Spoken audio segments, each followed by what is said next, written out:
තියන්නද? දැන් ඉතින් තේ බොට යන්නේ අක්කව දන්නේ බය වෙන්න එපා. අක්කගේ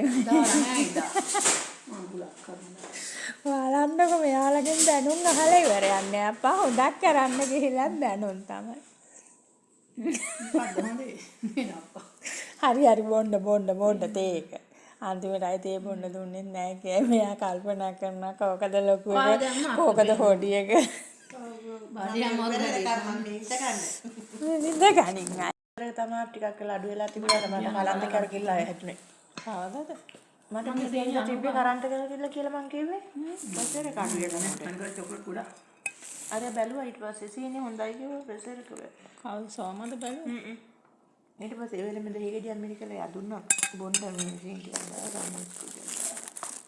බොන්න කියලා නිතර දෙහි අපේ දෙහි බොන්න හොඳ. දෙහි ගේන්න බෙබොන්න. අර දෙහි බෝතලේ හරි හදාන්න. චොක්ලට් මාර විදියට. මේක නම් මත් වෙනවා. මේක නම් තව සීනි දාන්න ගියේ මම අද.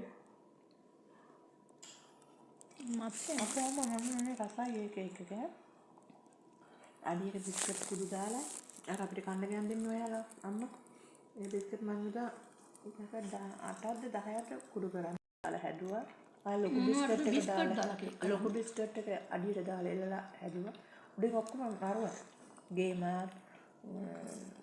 ප්‍රේම හරමේ මොකද්ද මේ පැණි එක තියෙන මේ කිරි ඔක කිරි එක ඒව දාලා මට නම් මත් වෙනවා ඒව මෙව දාලා හැදුවා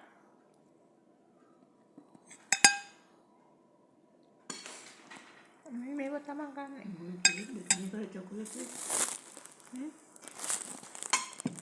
අර මේවා තිබ්බා බලන්න ඒ ඔක්කොට සිද්දා තිබ්බන මේක බිස්කට් එක මේ අනිත් එක